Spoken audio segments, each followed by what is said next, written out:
Bonsoir, bienvenue sur les vidéos de Jules Say Yes, et aujourd'hui nous allons parler des leviers économiques des industries de défense. Nous allons nous concentrer sur les prochains moments sur comment l'industrie de défense est devenue ce qu'elle est et pourquoi, quels sont les arrière-plans techniques, matériels de la guerre en Ukraine notamment, mais plus généralement de l'industrie de défense occidentale.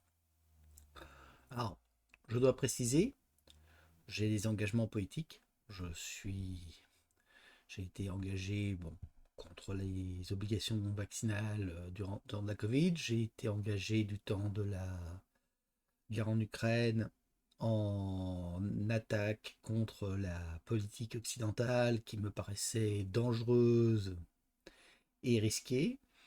Donc je fais partie de ces gens-là. Je suis désolé si ça déplaît, mais je tiens à prévenir que chacun sache de quoi on parle. Je n'ai aucun engagement actuellement dans un parti politique. Mon dernier engagement dans un parti politique remontant à 2016. J'ai été dans 3 partis politiques différents et pour des engagements de courte durée. Voilà. Je n'ai aucun poste dans les industries de défense, donc j'en parle du point de vue extérieur. J'en parle aussi du point de vue de celui qui a la totale liberté de commenter ou de critiquer. Alors, nous allons commencer par une partie économique pour mettre en place les différents indicateurs économiques et ensuite nous viendrons aux éléments qui sont les qui sont essentiels pour comprendre les industries de défense, c'est-à-dire les points clés de leur application. Alors la première chose dont je voudrais vous parler, c'est les coûts fixes. Les coûts fixes sont l'ensemble des coûts qui évoluent indépendamment du niveau d'activité de l'entreprise, mais que l'entreprise doit payer pour son bon fonctionnement. Par exemple le loyer, par exemple l'équipe comptable, par exemple les frais d'enregistrement divers. Bon, il y en a toute une série. Ils sont à payer de façon régulière. Ils ne sont pas forcément liés à l'activité de l'entreprise, c'est plus à l'existence de l'entreprise. Deuxièmement, à différence des coûts variables, les coûts fixes n'évoluent pas forcément proportionnellement à l'activité de l'entreprise. Peu importe que vous soyez une grosse ou une petite entreprise, vous devez faire un bilan annuel. Le bilan annuel a la contrepartie il faut des comptables, il faut des gens et ça coûte un certain prix. D'accord? Donc c'est plus lié à votre structure actionnariale, c'est plus lié à des choses comme ça. Alors je vous donne des exemples de coûts fixes, les assurances, les salaires, les loyers, les honoraires d'avocat. Vous voyez, ça peut être de manière diverse et variée. Il y a aussi les amortissements, par exemple, des bâtiments, les amortissements des machines, qui sont aussi à traiter comme un coût fixe. Ensuite, on va voir l'opposé, l'amortissement des coûts variables. Les coûts variables sont les coûts qui varient en fonction du volume d'activité de l'entreprise. Les composants achetés, les services achetés pour produire, l'eau, le gaz, l'électricité, la main-d'œuvre directe, tout ça, c'est des coûts variables. Alors, le point mort, c'est la rencontre des coûts fixes et des coûts variables. Donc, le point mort, dans le monde d'entreprise, il indique le moment où une affaire devient rentable en couvrant ses charges. Le point mort se calcule à partir du seuil de rentabilité. Il s'agit du seuil d'activité minimum que doit atteindre l'entreprise pour commencer à gagner de l'argent. Donc, vous voyez, le point mort, on part avec un niveau de coût fixe qui représente des coûts, et on est en perte jusqu'au moment où le coût variable l'emporte sur les coûts fixes et les coûts totaux. Vous voyez les coûts fixes, le coût variable, la somme des coûts fixes et des coûts variables donne les coûts totaux. Et donc vous démarrez de votre niveau de coût fixe, vous montez, vous ajoutez les coûts variables, vous obtenez un seuil où coût fixe plus coût variable égale votre rentabilité, et à partir de là, l'entreprise est de plus en plus rentable. Voilà la théorie du contrôle de gestion classique, telle qu'elle est utilisée. D'accord? Alors, l'effet de série maintenant, on va passer à des choses un peu plus... C'est-à-dire qu'on va variabiliser nos coûts. Alors, la diminution du coût unitaire moyen de production d'un bien, ouvrage ou service quand la quantité produite au cours de la série de fabrication augmente. Il est obtenu par substitution des achats, la résolution des problèmes de qualité, l'amélioration des process, et il suppose une mise en œuvre réelle en général d'une recherche d'effet de série. Donc c'est pas on produit une pièce, puis une autre, puis à la 51e qu'on a produit en 50 ans, on aura un effet de série. Non. Il faut les produire régulièrement, les uns après les autres, pour améliorer les coûts. Donc, vous avez un exemple de ce qu'est une courbe d'expérience.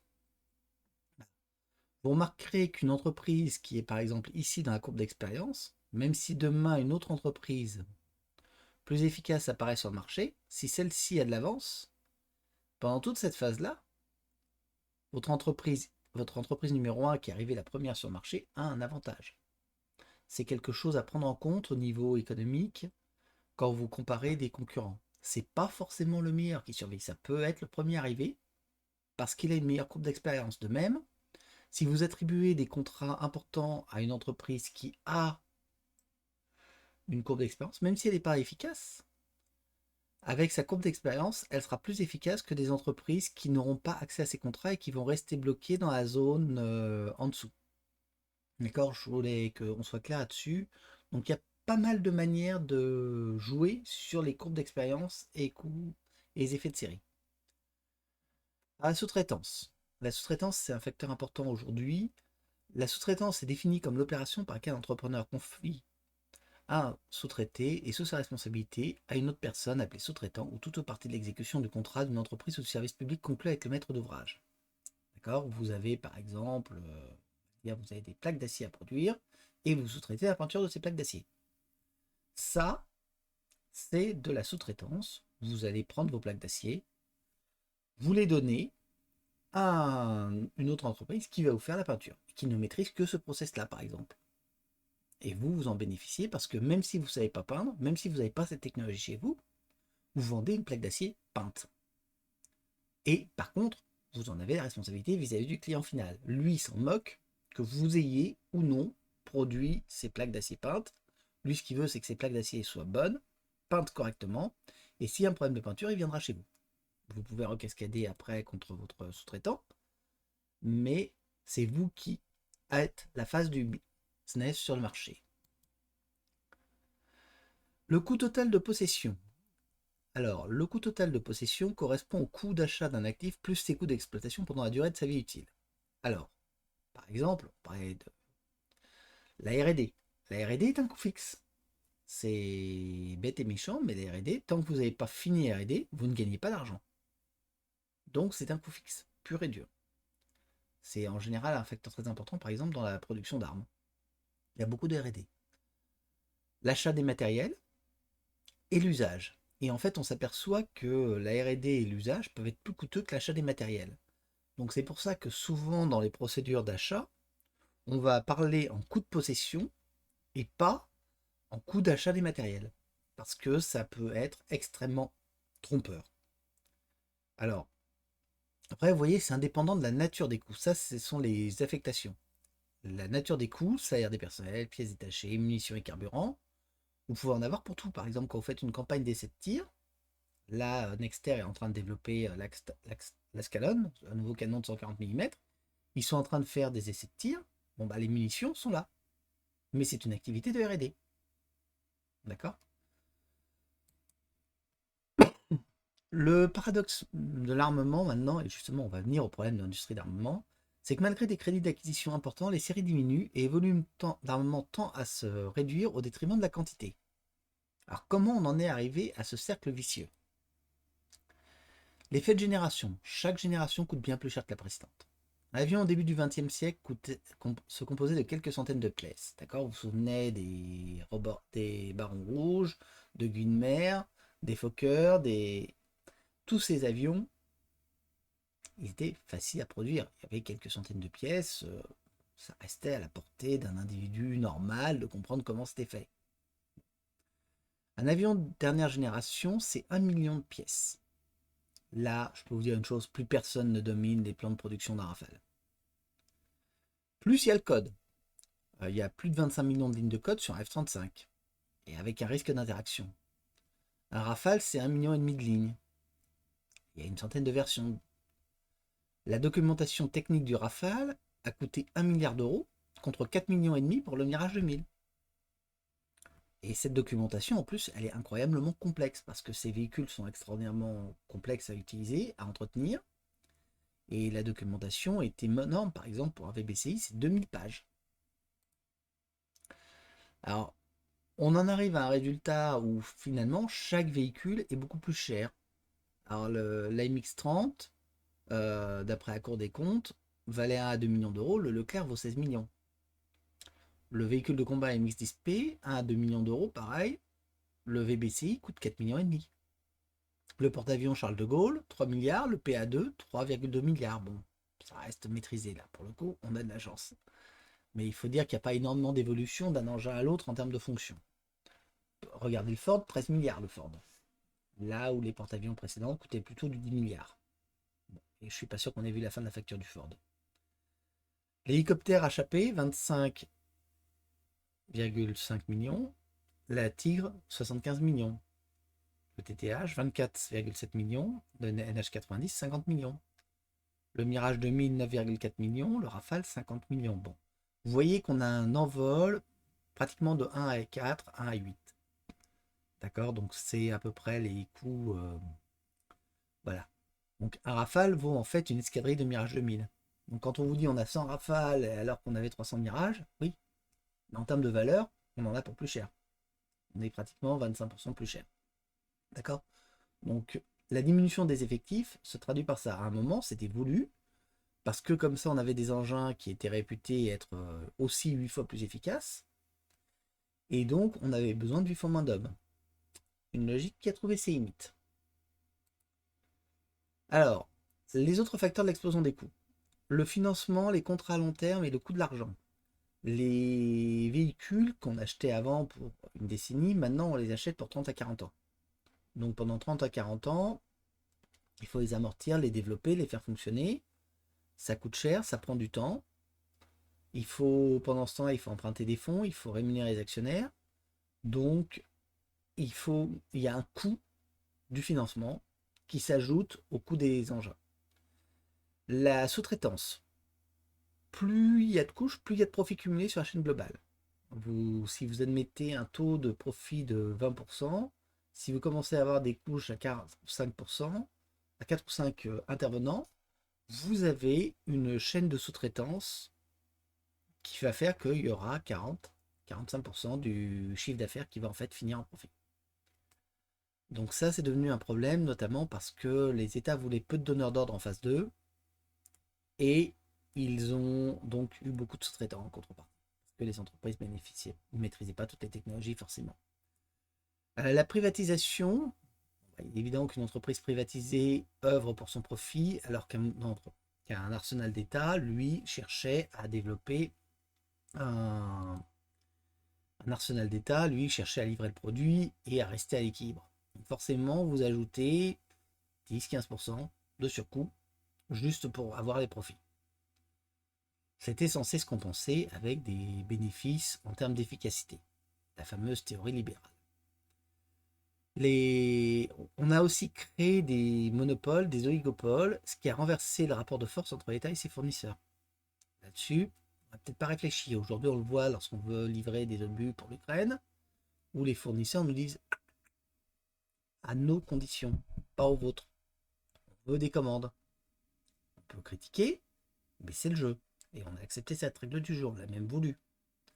Donc là-dessus, il va falloir qu'on réfléchisse très soigneusement à ce qu'on fait. Des acteurs d'État, ça a parfois de l'utilité.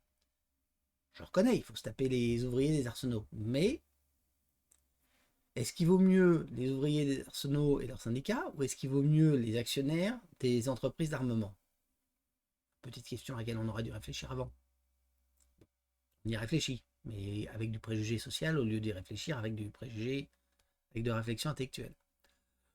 L'autonomie des firmes de défense, là encore on en revient au même, les actionnaires, elles en sont développées, elles ont eu de multiples clients, elles ont fait le boulot qu'on leur a demandé, hein, elles ont été efficaces, elles ont amorti les séries sur des clients divers et variés, elles ont aussi amorti les risques avec des divisions civiles, ce qui fait que elles sont moins dépendantes envers l'État et donc l'État a moins de moyens de pression sur elles. La durée des programmes implique une anticipation des progrès techniques et donc un besoin de complexité croissante. Ça aussi, c'est un problème. Il suffit de se souvenir du B737 MAX qui a été développé avec en escomptant des progrès technologiques sur les batteries, jusqu'au moment où les progrès technologiques n'ont pas forcément été ce qu'on attendait. Bon, et puis il y a un problème politique, le refus des pertes, qui implique une protection croissante et donc une complexité croissante des armements et des véhicules. D'accord, notamment parce que les guerres que nous faisons ne sont peut-être pas tout à fait aussi légitimes que des guerres en défense de la patrie. Je dis ça, je dis rien, mais il va falloir se poser la question politique. Bon, et puis il y a aussi la part de l'informatique. 50% du coût d'un missile, c'est le seul autodirecteur. 30 à 40% d'informatique pour le Rafale. On est obligé de tester les composants produits par le secteur civil pour ne conserver que les plus résistants. Il y a des différences de normes et de spécifications. Les gains sont affectés non pas à la diminution des coûts, mais à l'augmentation des fonctions. Et c'est générateur de complexité croissante. Là aussi, on en revient à la problématique politique. On veut absolument avoir des engins qui fassent tout, y compris le café. Non, j'exagère, pas le café. Mais on veut des engins qui fassent tout, qui soient bien blindés, qui n'aient pas de perte, qui traversent le champ de bataille façon John Rambo. Oui, mais John Rambo, je suis désolé, c'est un film, c'est pas la réalité. Le problème, c'est que ça, on l'a pas expliqué à nos politiques, et qu'eux, ils ont vendu ça au peuple. Et bon, alors, je précise là-dessus, je ne fais pas partie des gens qui disent les peuples occidentaux sont fragiles, d'accord? Et c'est pas le but de mon terme. Ça, c'est un reproche facile. Ce que je dis, c'est que nos politiques nous ont engagés dans des guerres pour des raisons qui ne sont pas forcément toujours légitimes, et qu'effectivement, dans une guerre qui n'est pas toujours légitime, vous ne vendez pas les pertes. Les pertes sont inacceptables pour les gens qui sont appelés à y envoyer leurs enfants. Alors, vous trouvez une minorité qui va accepter d'y aller parce que les gens aiment le feu, parce qu'ils croient à un idéal, parce que certains achèteront la cause. Mais honnêtement, quelle mère a envie d'envoyer ses gosses mourir pour le foulard des Iraniennes? D'accord? Pour parler d'un sujet important. On est français, on n'est pas iranien. Donc les Iraniens font leur loi. Ils la font comme ils veulent. Et bon, dans un pays de 300 millions de personnes, vous trouverez peut-être 10, 20, 30 000 personnes qui sont prêtes à mourir pour le foulard des Iraniennes. Mais c'est tout. Et moi, en tout cas, je peux vous dire une chose, mes gosses n'iront pas crever pour le foulard des Iraniennes. D'accord? Que nos politiques apprennent à faire leur boulot de politique. Et le problème, c'est comme ils ne l'apprennent pas, bah, la solution qu'ils ont trouvée pour le compenser, c'est qu'il fallait diminuer les pertes. Et pour diminuer les pertes, il fallait augmenter les fonctions pour être plus efficace avec moins d'hommes, pour pouvoir se contenter des hommes disponibles. Et on est arrivé justement à une demande de polyvalence considérable, la réduction du nombre de plateformes au profit d'engins capables de tout faire, avec, pendant ce temps-là, on essaie d'avoir un effet de série avec ces familles, d'accord, mais enfin bon, ça a été le projet F-104, on refait la même sur le projet F-35, bon, le seul avion omni-role, je rappelle, ça a été le Rafale qui a à peu près réussi, bon, mais Rafale, on vous dit que sur telle fonction, bon, on trouve des gens qui critiquent le Rafale, j'en fais pas partie, hein, mais je tiens à préciser, on trouve des gens qui critiquent le Rafale, c'est le seul avion omni-role qui pour l'instant fonctionne. Un petit cocorico quand même à Dassault qui a fait un excellent travail. Bon. Mais par contre, ça permet de réduire le nombre d'appareils parce que si vous avez des appareils omni-role, vous n'avez plus besoin d'escorteurs, vous avez des multimissions tout le temps, donc vous n'avez plus besoin de faire des combinaisons tactiques complexes. Bon. Mais ça veut dire qu'il faut que vos plateformes, tout temps, tout travail, toute mission, soient capables de faire le travail d'appareils spécialisés. Ça peut marcher pour de l'interception, de l'attaque au sol. Quand on commence à parler du ravitaillement en vol, mais c'est ce qu'on fait faire aujourd'hui. On a un Rafale qui va servir de nounou aux autres pour leur donner de la longe, parce qu'on n'a pas forcément la possibilité d'engager des avions ravitailleurs. La marine fait ça très bien d'ailleurs, hein. Encore une fois, il faut admirer la performance. Bon, ça réduit aussi la planification des missions. Donc ça réduit le travail d'état-major pour préparer les missions. Mais ça implique une augmentation de la complexité des missions et des armements, et notamment pour les personnels appelés à gérer ça, qui doivent quand même affronter une complexité considérable. Bon. Le coût du soutien aussi explose. L'explosion en raison de la complexité. Bon, bah, plus c'est complexe, plus le soutien est difficile. Le passage à un métier, Là où les engagés, vous les payez 3 francs de clopinette et une ration avec un peu de pinard et des clopes, là il faut payer les engagés, il faut les payer avec des soldes complètes. Donc un engagé coûte 5, 6, 7 fois plus cher qu'un conscrit. Bon bah, alors certes c'est du temps que l'État volait à ses citoyens, mais bon, c'était aussi une source d'économie considérable pour les armées qui n'est plus là. Donc budgétairement ça se voit. Une quantité moindre conduit à un engagement plus fréquent. Le maintien des vieux matériels en courbe de baignoire, c'est cher au début, cher à la fin. Donc comme on n'arrive pas à préparer la génération suivante, bah, on maintient des engins au-delà de la durée de vie raisonnable. Certains ont critiqué le VAB là-dessus. C'était génial le VAB. Mais bon, ils avaient peut-être un peu passé leur date de péremption. Bon, et puis, plus c'est complexe, moins c'est robuste, contrairement aux attentes. Là-dessus, on a eu une vision technologique un peu folle dont on doit assumer la responsabilité.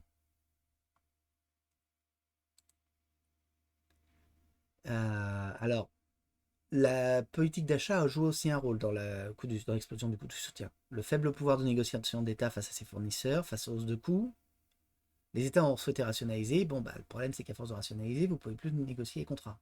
Il y a un fournisseur et vous faites avec. Donc, peu de négociateurs sont peu de fournisseurs en négociation avec plusieurs États devenus des clients substituables. Et donc, vous avez un oligopsone qui s'est mis en place. Et l'inconvénient, c'est que vous avez des actionnaires privés qui ont les avantages des financements des marchés, mais vous avez en contrepartie une baisse du pouvoir de négociation des États. Et l'effet de série n'a pas toujours compensé la complexité. Alors l'impasse, c'est la pensée d'Edward Luttake. Faible volume acheté donne une augmentation des performances, le coût des macro et micro-innovations, le coût élevé des armes. Alors j'aimerais vous présenter un projet qui a été envisagé. C'était l'OAV Bronco. Alors, l'OAV Bronco, il naît de quoi? Il naît du constat que l'engagement d'avions modernes contre des rébellions, comme on en avait dans les années 2005-2015, est peut-être un peu surévalué. Que cet avion, que le F-15, le F-16, c'est peut-être un peu, on prend un marteau pour écraser une fourmi. Donc on s'est dit, on va développer un avion moins cher. Et on a trouvé cette structure, le Bronco, avec, vous voyez, c'est un double turbopropulseur, un avion pas trop cher, un hélice, qui était censé être capable de faire le travail. Sauf qu'en fait, le programme a été tué par l'officier en charge de le développer. Et il a expliqué pourquoi. Parce que on a commencé à lui dire, ah oui, mais bon, il faudrait des sièges éjectables. Ah oui, mais un siège éjectable, c'est une complexité bien plus grande. Il faudrait une boule optronique. Ah oui, mais une boule optronique, c'est une complexité bien plus grande. Donc d'un coup, la plateforme qui ne devait pas coûter cher, petit canard, il est devenu méga mastodonte. Et au bout d'un moment, l'officier a dit ça sert à rien. Si on fait un F-15 à hélice, autant garder des F-15.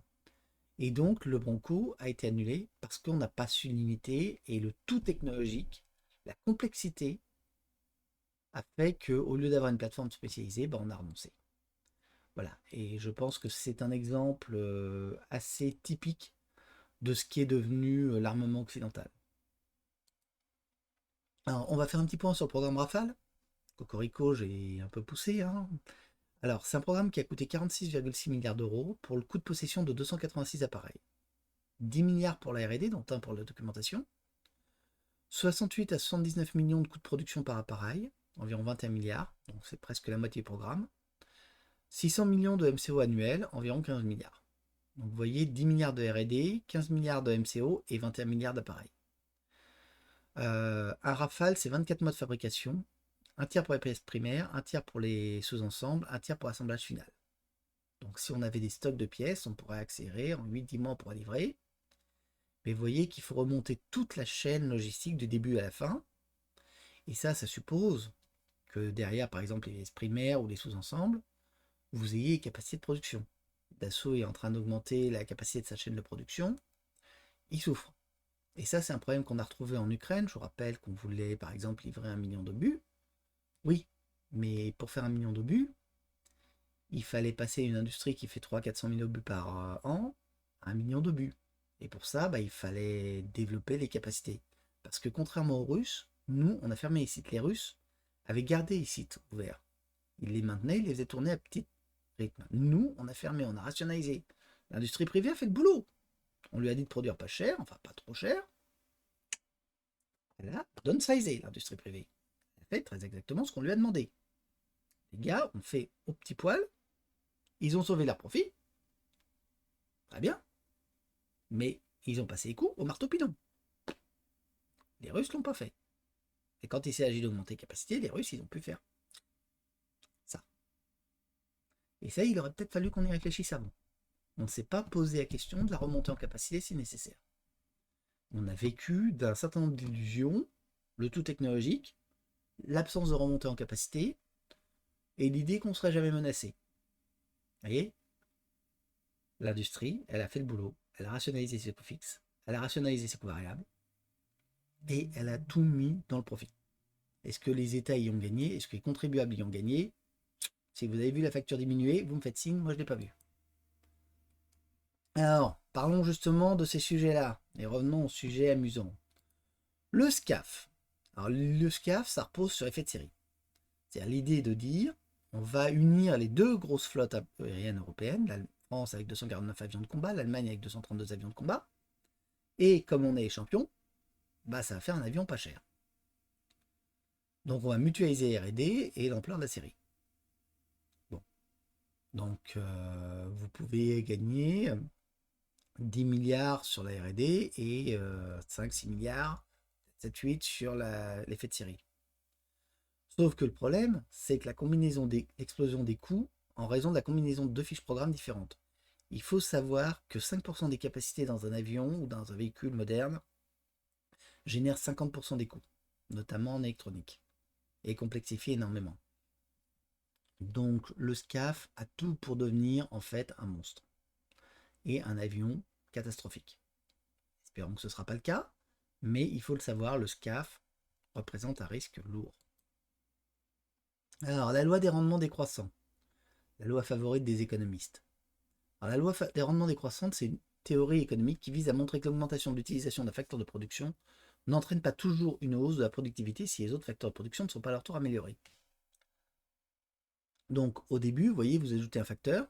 Par exemple, Jean-Luc Mélenchon aime bien parler des plaques dans un atelier qui ne génèrent aucun produit vendable au client. C'est vrai, vous avez des plaques, vous en avez en stock partout dans votre atelier, mais elles ne servent à rien parce que les plaques, elles ne vont pas se produire toutes seules. Elles ne vont pas se prendre toutes seules, par exemple. Donc, il faut mettre des ouvriers. Et donc, plus vous en mettez, plus vous améliorez, plus vous traitez vite des plaques, plus vous pouvez en racheter d'autres et faire tourner votre activité. Sauf qu'au bout d'un moment, il y a tellement d'ouvriers qu'ils se marchent sur les pieds. Donc, ils sont moins efficaces. Et puis, vous arrivez à un moment où, vous avez des gars qui se la coulent, vous avez besoin de hiérarchie, vous avez besoin de tout un tas de gens inefficaces. D'accord? Et vous obtenez quelque chose qui est complètement inefficace pour produire.